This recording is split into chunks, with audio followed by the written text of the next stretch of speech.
Dear students, this is properties of order of an element. This is the next property. If A is an element of order n and P is prime to n, then A is also of order n.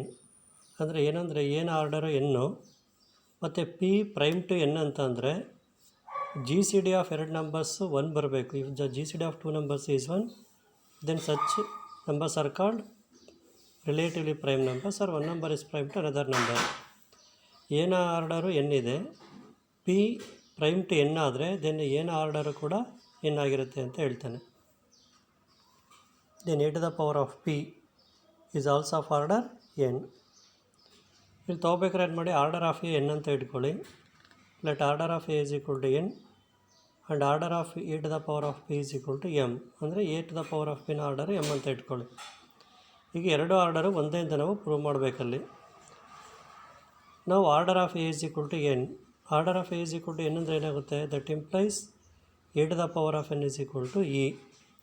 ಎರಡು ಕಡೆ power P raise ಮಾಡಿ A to the power of N whole power P equals E to the power of P. Left hand side powers interchange ಮಾಡಿ A to the power of P whole power N equals right hand side E to the power of P ಏನಾಗುತ್ತೆ, ಇನೇ ಆಯಿತು. So ನೋಡ್ ಪ್ರಕಾರ ನಮಗೆ ಏನಾಗುತ್ತೆ, A to the power of P whole power N is equal to E ಬಂದರೆ order of A to the power of P less than R equal to N. ನೀವು order of A to the power of P M ಬರ್ಕೊಂಡಿದ್ದಾರೆ, M ಅಂತ ಬರ್ಕೊಂಡಿದ್ದಾರೆ. ಹಾಗಾಗಿಬಿಟ್ಟು that is M less than R equal to N. Next time prove ಮಾಡಬೇಕೀಗ n less than R equal to m ಅಂತ ಬರಬೇಕು. ಈಗೇನಾಗಿದೆ, p prime to n ಅಂತ ಕೊಟ್ಟಿದ್ದಾನೆ. Since p is prime to n, therefore there exist integers x and y such that p X plus N y is equal to one. ಅಂದರೆ p ಮತ್ತು ಎನ್ನ G C D one ಆಗಿರುತ್ತೆ. ಯಾವುದೇ G c ಡಿನ ನಾವು linear combination ಮಾಡ್ತೀವಿ. Linear combination ಮಾಡಬೇಕಾದ್ರೆ ಹೊಸ ಇಂಟೀಜರ್ಸ್ನ ಯೂಸ್ ಮಾಡಬೇಕು, ಎಕ್ಸ್ ಆ್ಯಂಡ್ ವೈ, ಅದನ್ನು ಯೂಸ್ ಮಾಡಿರೋದು. P is prime to N ಅಂದರೆ g C D of p and n is one, therefore there exist integers x and y such that p X plus N y is equal to one. ಈಗ ನಾವು a is equal to ಏನು ಬರಿಬೋದು, A to the power of one. One ಅಂದರೆ ಏನಾಯ್ತು, ಈಗ P X plus N Y. Power split ಮಾಡಿದರೆ A to the power of P X into A to the power of P Y. So right hand side A to the power of P Y separate ಮಾಡ್ಕೊಳ್ಳಿ ಅದು. So left hand side ಏನಾಗುತ್ತೆ, ಈಗ A to the power of P whole power Y is equal to A to the power of P ಅಂದರೆ ನಮಗೆ ಅದು E ಆಗಿರೋದ್ರೆ A to the power of y. ಇಲ್ಲಿ left hand ಸೈಡಲ್ಲಿ power interchange ಮಾಡಿದರೆ a equals A to the power of P whole power Y is equal to e. So ಅಲ್ಲಿ ಏನಾಯಿತು, a is equal to A to the power of P whole power x ಆಯಿತು. Into e ಬರೋದ್ರಿಂದ a to the power of P whole power x ಅಷ್ಟೇ ಉಳಿಯುತ್ತೆ. Raise the power m on both sides. A to the power of M equals A to the power of P whole power X whole power M. ಮತ್ತೆ ಇಲ್ಲಿ ಪವರ್ಸ್ನ interchange ಮಾಡಿದರೆ A to the power of M equals A to the power of P whole power M whole power X. But A to the power of P ಬೆಲೆ ಏನಾಗಿದೆ, E ಆಗಿರೋದ್ರಿಂದ A to the power of X. ಅಲ್ಲಿಗೆ A to the power of M is equal to E ಬರ್ತಾಯಿದೆ ಅಂದರೆ ಏನು, order of A less than R equal to M ಆಯಿತು. But order of A ನೀವೇನು ತೊಗೊಂಡಿದ್ದೀರಾ, ಎನ್ ಅಂತ ಬರ್ಕೊಂಡಿದ್ದೀವಿ. That is N less than R equal to M. So one and two ಪ್ರಕಾರ ಏನಾಗುತ್ತೆ, in one M less than R equal to one ಇದೆ, ಇಲ್ಲಿ N less than R equal to M ಬರೆದಿರೋದ್ರಿಂದ from one and two we have N is equal to M. So that is order of A is equal to order of A to the power of P. Problem, show by an example that order of A B need not be equal to order of A into order of B. Let G equals 1 minus 1 I minus I. ನಿಮಗೆ be the group of fourth roots of unity under multiplication ಅಂತ. So ನಮಗೇನು ಗೊತ್ತಿದೆ, order of minus 1 2 ಅಂತ ಗೊತ್ತಿದೆ, because minus 1 whole square is equal to 1. Order of i ಎಷ್ಟಿದೆ, 4, because i to the power of 4 is equal to 1. ಈಗ order of minus 1 into order of i ಏನಾಯಿತು, 2 into 4 is equal to 8. ಅಂದರೆ order of A into order of b ಇದ್ದಂಗೆ ಅದು. ಈಗ minus 1 I multiply ಮಾಡಿದ್ರೆ ಏನು ಬಂತು, ಮೈನಸ್ ಐ ಬಂತು. So order of minus 1 into I is equal to ಏನಿದೆ, order of minus I. Order of minus I ಎಷ್ಟು ನಿಮಗೆ ಗೊತ್ತಿದೆ, 4 ಅಂತ ಗೊತ್ತಿದೆ ಅದು, because minus I whole power 4 is equal to 1. So 1 into observe ಮಾಡಿದರೆ ನೀವು 1ಅಲ್ಲಿ ಏನಾಗುತ್ತೆ, order of minus 1 into order of ಐನ ಆಯಿತು. 8 ಬಂತು. ಇಲ್ಲಿ ಆರ್ಡರ್ ಆಫ್ -1 ಇಂಟು ಅಂದರೆ order of A into B ಎಷ್ಟು ಬಂತು 4 ಬಂದಂಗೆ. ಸೊ ಅಲ್ಲಿ 8 ಬರ್ತಾಯಿದೆ, ಇಲ್ಲಿ 4 ಬರ್ತಾಯಿದೆ. From 1 to order of A b not equal to order of A into order of b, that is order of -1 into i not equal to order of -1 into order of i. So next cyclic groups. Cyclic group definition ಏನು ಹೇಳ್ತಾನೆ, a group G is said to be a cyclic group generated by an element A belongs to G if every element of a group G is the integral power of A. ಅಂದರೆ ಯಾವುದೇ ಒಂದು ಗ್ರೂಪನ್ನು ನೀವು cyclic group ಅಂತ ಕರಿಬೇಕಾದ್ರೆ ಆ ಸೆಟ್ಟಲ್ಲಿರೋ ಎಲ್ಲ ಎಲಿಮೆಂಟ್ಸನ್ನು single element generate ಮಾಡಬೇಕು. ಯಾವ element generate ಮಾಡುತ್ತದನ್ನು generator ಅಂತ ಕರಿತೀವಂಥ ಎಲಿಮೆಂಟ್ಗಳಿಗೆ. ಅಂದರೆ ಪ್ರತಿ ಎಲಿಮೆಂಟನ್ನು ಇಂಟಗ್ರಲ್ ಪವರ್ ಆಫ್ ಎ ಆಗಿ ಬರೆಯೋಕ್ಕೆ ಬರಬೇಕು. ಇಂಟಗ್ರಲ್ ಪವರ್ ಆಫ್ ಎ ಅಂದರೆ ಹೇಗೆ ನೀವೇನು ಪವರ್ ತಗೊಳ್ತೀರೋ ಅದು ಪಾಸಿಟಿವ್ ಪವರ್ ಆಗಿರಬೇಕು ಅಂತ ಅರ್ಥ ಅದು. ಸೊ ಸೈಕ್ಲಿಕ್ ಗ್ರೂಪ್ ಹೆಂಗೆ ಡಿನೋಟ್ ಮಾಡ್ತೀವಿ, that is G is equal to A to the power of n such that n belongs to Z. ಅಂದರೆ ಯಾಕೆ A to the power of n ಬರುತ್ತೆ ಅಂದರೆ ಪ್ರತಿ ಎಲಿಮೆಂಟನ್ನು ಇಂಟಗ್ರಲ್ ಪವರ್ ಆಫ್ ಎ ಆಗಿ ಬರೆದಿರ್ತೀವಿ. ಹಾಗಾಗ್ಬಿಟ್ಟು cyclic group is denoted by G which is equal to A to the power of n. Cyclic group is denoted by A ಬರೆದು ಎರಡು ಕಡೆ bracket ಹಾಕ್ಕೊಳ್ಳಿ. So G is equal ಇದನ್ನು ಹೆಂಗೆ ಓದಬೇಕು ನೀವು, G is a cyclic group generated by A ಅಂತ ಓದಬೇಕು. whenever you find symbol like this, that should be written as cyclic group generated by that element. Find the generator of the multiplicative group of G is equal to 1 minus 1 I minus I. G ಏನು ಕೊಟ್ಟಿದ್ದಾರೆ ನಮಗೆ, given G equals 1 minus 1 I minus I ಕೊಟ್ಟಿದ್ದಾನೆ. ನಮಗೇನು ಗೊತ್ತಿದೆ, I to the power of 1 is equal to I ಸ್ಕ್ವೇರ್ಗೆ -1, I cube ಅಂದರೆ -I to the power of 4 ಅಂದ್ರೇನು 1. ಅಂದರೆ ಗ್ರೂಪಲ್ಲಿರೋ ಎಲ್ಲ ಎಲಿಮೆಂಟ್ಸು ಬಂದಿದೆ ನೋಡಿ. ಇಲ್ಲಿ ಐಗೆ ನಾವು ಒಂದೊಂದೇ ಪವರ್ ರೈಸ್ ಮಾಡ್ತಾ ಹೋದಂಗೆಲ್ಲ ಅದೇನಾಗುತ್ತೆ, that yields all the elements of the given set. Therefore I is a generator. ನೋಡಿ ಇಲ್ಲಿ 1 ಜನ್ರೇಟರ್ ಆಗಲ್ಲ, ಯಾಕೆಂದರೆ 1ಗೆ ನೀವೇನು ಪವರ್ ಮಾಡಿದ್ರೆ 1 ಅಷ್ಟೇ ಬರುತ್ತೆ. -1 ನೀವು ಪವರ್ ರೈಸ್ ಮಾಡ್ತಾ ಹೋದರೆ ಒಂದು +1 ಬರುತ್ತೆ, ಇಲ್ಲಾಂದರೆ -1 ಬರುತ್ತೆ, ಎಲ್ಲ ಎಲಿಮೆಂಟ್ಸು ಬರೋದಿಲ್ಲ. ಸೊ ಐಗೆ ನಾವು ಡಿಫ್ರೆಂಟ್ ಪವರ್ಸನ್ನು ರೈಸ್ ಮಾಡಿದರೆ that gives different elements of the set G. Therefore I is a generator. Next -I observe ಮಾಡಿ, -I whole power 1 equals -I, -1 whole square is -I whole square ಏನಾಗುತ್ತೆ -1, -I cube is equal to +I, -I whole power 4 is equal to 1.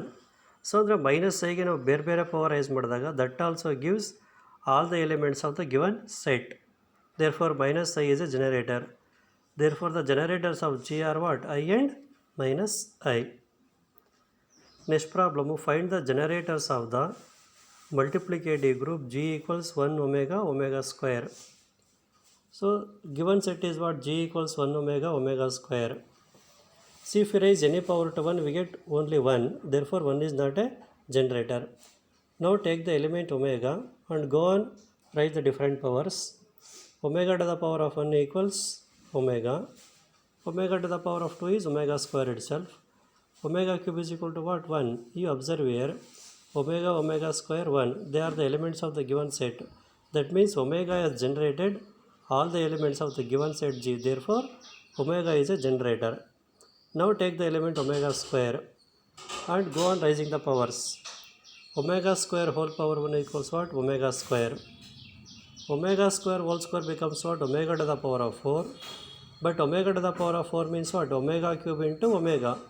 Omega cube value is what? 1. 1 into omega is omega. Now omega square whole power 3. Omega square whole power 3 becomes what? Omega to the power of 6. But omega to the power of 6 is what? 1. So here omega square has generated all the elements of the given set. Therefore, omega square is also a generator. Therefore, the generators in the given group G are omega and omega square. Now these are the properties. Sometimes they are also called theorems, properties of cyclic groups. First property is what? Every cyclic group is abelian. ನೀವು ಯಾವುದೇ cyclic group ತಗೊಂಡ್ರೆ ಅಲ್ಲಿ ಎಬಿಲಿಯನ್ group ಆಗಿರುತ್ತೆ ಅಂತ ಹೇಳ್ತಾರೆ, ಅಂದರೆ commutative property satisfy ಆಗುತ್ತೆ ಅಂತ ಹೇಳ್ತಾರೆ.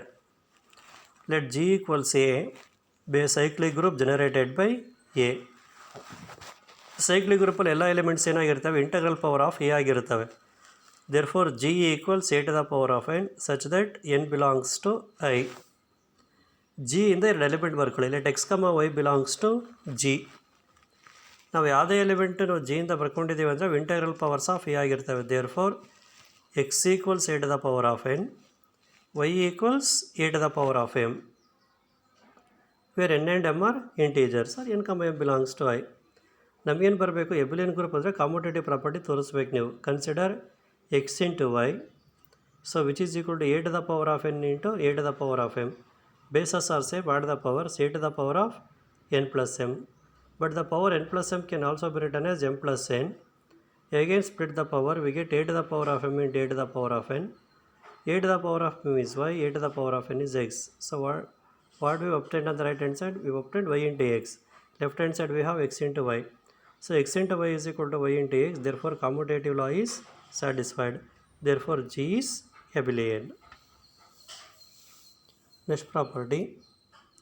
If A is a generator of a cyclic group G, then A inverse is also a generator of G. ನೀವು ಹಿಂದ್ಗಡೆ ಪ್ರಾಬ್ಲಮ್ ಅಬ್ಸರ್ವ್ ಮಾಡಿದ್ದೀರ ನೀವು. ಫೋರ್ತ್ ರೂಟ್ಸ್ ಆಫ್ ಯುನಿಟಿಯಲ್ಲಿ ಐ ಜನರೇಟರು, ಅದರ ಇನ್ವರ್ಸ್ ಅದು ಮೈನಸ್ ಐ. ಅಂದರೆ ಮೈನಸ್ ಐನು ಕೂಡ ಜನರೇಟರ್ ಆಗಿದೆ. ಒಂದು ಗ್ರೂಪಲ್ಲಿ ಒಂದು ಎಲಿಮೆಂಟ್ ಜನರೇಟರ್ ಆಗಿದೆ ಅಂದರೆ ಅದ್ರ ಇನ್ವರ್ಸು ಕೂಡ ಜನರೇಟರ್ ಆಗಿರುತ್ತೆ ಅಂತ ಅರ್ಥ. ಅದು proof. Let G equals a be a cyclic group generated by a. ಜಿಯಲ್ಲಿ ಜಿ ಸೈಕ್ಲಿಕ್ ಗ್ರೂಪು, ಅದರಲ್ಲಿ ಜನರೇಟರ್ ಯಾವುದು, a. Therefore G is equal to A to the power of N such that N belongs to I. ಈಗ ಜಿಯಲ್ಲಿ ಒಂದು element ಬರ್ಕೊಳ್ಳಿ. Let g belongs to G. Therefore small g is equal to A to the power of n where n belongs to I. So A to the power of N ಹೆಂಗೆ ಬರಿಬೋದು ನೀವು, A to the power of minus N whole power minus one ಬರ್ಕೊಳ್ಳಿ. So ಅವೆರಡನ್ನು interchange ಮಾಡಿ ಪವರ್ಸನ್ನು. G equals A to the power of minus one whole power minus N. ಆ minus ಎನ್ನನ್ನು M ಅಂತ ಬರೆದ್ಬಿಡಿ. ಈಗ ಅಲ್ಲಿಗೆ ಏನಾಯಿತು, G is equal to A inverse whole power M. ಅಂದರೆ ಏನಾಯಿತು, ಜಿ ಎನ್ ಎಲಿಮೆಂಟನ್ನು integral power of A inverse ಆಗಿ ಬರ್ತಿದ್ದೀವಿ. Integral power of A inverse ಆಗಿ ನಾವು ಬರ್ದಿರೋದ್ರಿಂದ ಎ ಇನ್ವರ್ಸ್ ಏನಾಗುತ್ತೆ, A inverse is a generator of G ಆಯಿತು. Next property, if A is a generator of a cyclic group G, then order of A is equal to order of G. ಅಂದರೆ ಯಾವುದೇ cyclic ಗ್ರೂಪಲ್ಲಿ A generator ಆಗಿದ್ದರೆ ಆ ಎಲಿಮೆಂಟಿನ order ಎಷ್ಟಿರುತ್ತೋ ಗ್ರೂಪ್ನ order ಅಷ್ಟೇ ಬರುತ್ತೆ ಅಂತ ಹೇಳ್ತಾನೆ. ಈಗ ಫೋರ್ತ್ ರೂಟ್ಸ್ ಆಫ್ ಯುನಿಟಿ ತಗೊಂಡ್ರೆ ಐ ಎಷ್ಟು, ಐನ ಆರ್ಡರು 4. ಗ್ರೂಪಲ್ಲಿ ಎಷ್ಟು ಎಲಿಮೆಂಟ್ ಇದ್ದಾವೆ, 4 ಎಲಿಮೆಂಟ್ ಇದ್ದಾವೆ. ಅಂದರೆ ಏನಾಯ್ತು ಅಲ್ಲಿಗೆ, order of I is same as that of order of the group. ಅದು ಈ ಪ್ರಾಪರ್ಟಿಯಲ್ಲಿರೋದು.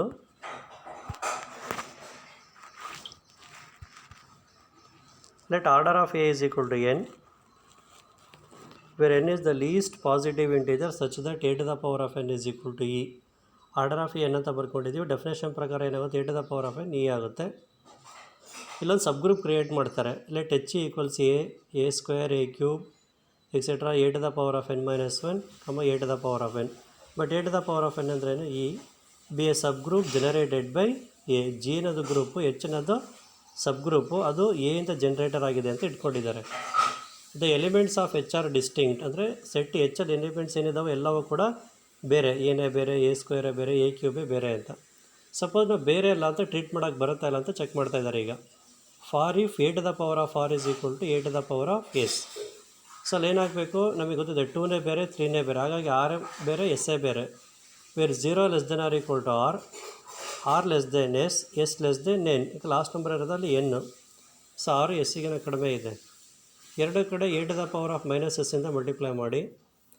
ಸೊ ಏನಾಗುತ್ತದೆ, A to the power of R minus S equals A to the power of S minus S, A to the power of 0. A to the power of 0 ಅಂದರೆ ಏನಾಯಿತು, E.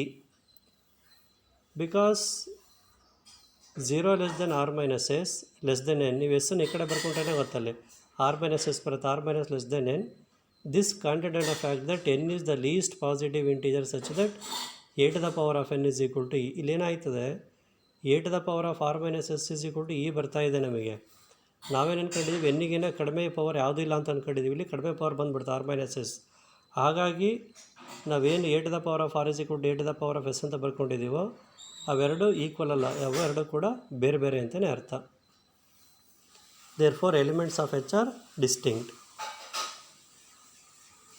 So next let ಜಿಯಲ್ಲಿ ಒಂದು element ಬರ್ಕೊಳ್ಳಿ. Let g belongs to G, then g is equal to A to the power of m where m belongs to I. Then by division algorithm there exists Q and R such that M is equal to Qn plus R. Division algorithm property ಪ್ರಕಾರ ಎಮ್ಮನ್ನು ನಾವೇನು ಬರಿಬೋದು, Qn plus R ಅಂತ ಬರಿಬೋದು. Where 0 less than R equal to R, R less than N. ಈಗೇನಾಯಿತು, ನಾವು G equals A to the power of M, but A to the power of ಎಮ್ಮಿಗೆ ಏನು ಬಂತು, Qn plus R. Power split ಮಾಡಿದರೆ A to the power of Qn into A to the power of R. A to the power of Q N ಏನು ಬರಿಬೋದು, A to the power of N whole power Q. But A to the power of N ಏನು, E. So ಅಲ್ಲಿಗೆ E into A to the power of R is A to the power of R.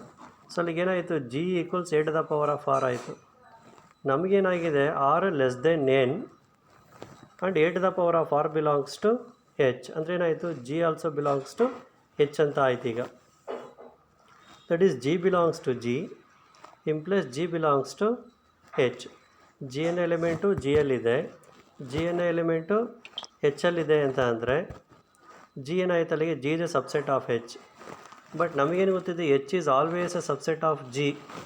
So 1 and 2 ಪ್ರಕಾರ ಏನಾಯಿತು, H is equal to G. So from 1 and 2 order of H is equal to order of G. But order of H ಎಷ್ಟಿದೆ, N. So order of H order of ಗ್ರೂಪಿಗೆ equal ಆಗೋದ್ರಿಂದ N is equal to order of A. Therefore order of A is equal to order of G. Last step observe ಮಾಡಿ, H is equal to G ಬರುತ್ತೆ, order of H is equal to order of G. ನಾವು order of H ಏನು ಬರ್ಕೊಂಡಿದ್ದೀವಿ, N ಅಂತ ಬರ್ಕೊಂಡಿದ್ದೀವಿ. ಗ್ರೂಪ್ನ order ಏನು ಬರ್ತಿದ್ದೀವಿ, N ಅಂತ ಗೊತ್ತಿದೆ. ಹಾಗಾಗ್ಬಿಟ್ಟು ಎನ್ ಇಸ್ ಈಕ್ವಲ್ ಟು ಏನಾಯಿತು, ಆರ್ಡರ್ ಆಫ್ ಎಗೆ ಈಕ್ವಲ್ ಆಯಿತು. Therefore order of A equals order of G.